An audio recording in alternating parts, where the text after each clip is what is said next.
I mean, how cool am I that I'm wearing my 78-year-old mother's robe because it's purple and it's what I have that I can fit into, this purple, because you'll go stress me out in a snack.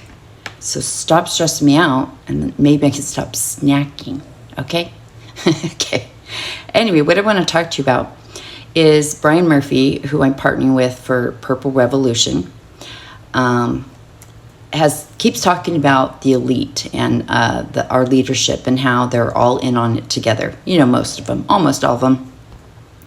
And they're on it with Israel, and which these wealthy are in on it with Israel as well. Like, it's a big family.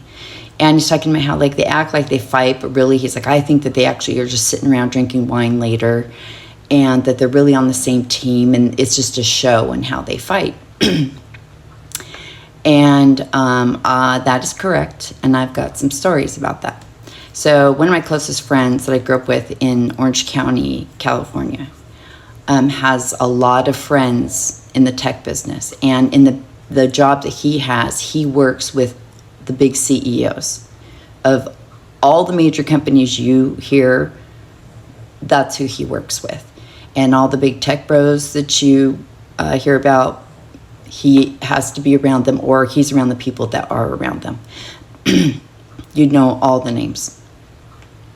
Well, he got invited to a big birthday thing for several of them, and they went to Mexico and, had the yachts, rented out a small town, brought in chefs, brought in people to take care of all of their stuff.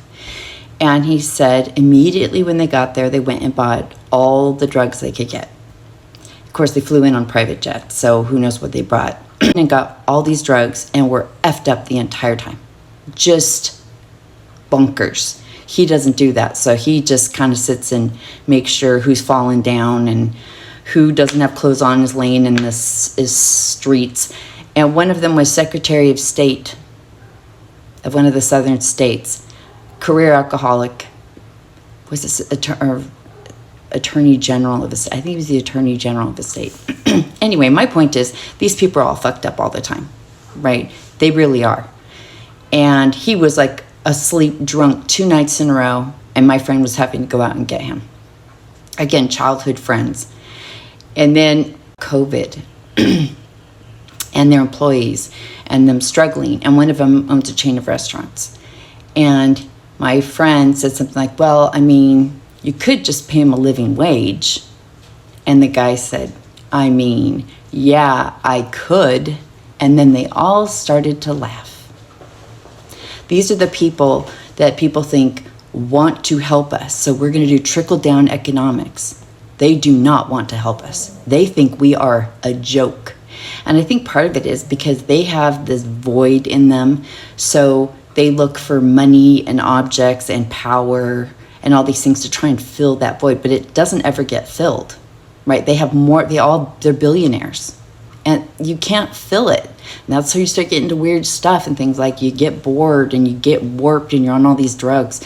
So no, they don't want to help anybody but themselves and their immediate family. Like their kids all own different parts of their companies. So, and they've all got their bunkers. Some are just on streets. You think it's an apartment building? Oh no, it's basically a fortress. And then the last thing was that they were talking as they had, bottles of wine, champagne, minimum $1,500, literally just stacked laying around.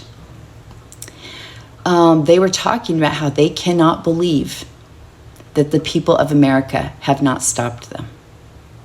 They can't believe we have not united and just shut it down, because they're like, the day they do, it's over for us. So when you look at why are they price gouging right now? Why do they keep raising prices? Don't they know what that's doing? They're doing it as fast as they can because they know at some point that it will stop, that we will stop them. That's why I think that Trump and all them, they're going as fast as they can because at some point they have to believe or know that we will rise up and stop them. And that is really what the Purple Revolution is about, because as long as they have us divided in two groups, between the algorithms, between the rhetoric, keeping us away from each other. Everyone's in their houses now. Like, everyone's looking on here versus being out, having the block parties and meeting for things and being friends with your neighbors again, right? They're encouraging all the separation because they don't want people uniting. They don't want people going, okay, we're Americans first. We're human beings first. We're going to sort the rest out, but we have to stop this because they're going to kill all of us. And let me assure you, they will. They will not hesitate. So no, they aren't here for you. And a lot of them are Democrats, don't be fooled. A ton of them are Democrats. You know, they want to feel good about, oh, we've got some human rights here, so then I'm doing a good job. It's like when they donate to charities. It's just to make themselves feel better. But, you know, if you got to starve, you got to starve. Okay? And so literally they were like, you know, the day that they rise up, this is over. And we cannot believe they have let us get away with this. We cannot believe that we have been able to do what we've done. So when you see that price gouging, when you see those things keep going up, when you see Trump move faster, it is because they are waiting on us to unite. Because as long as we're red and blue, they can run right through us. They can keep pushing us further and further away. Once we're purple, they're fucked. Because what's the plan to get around purple? What's the plan to get around a wall? There is no plan. And they don't know in the military.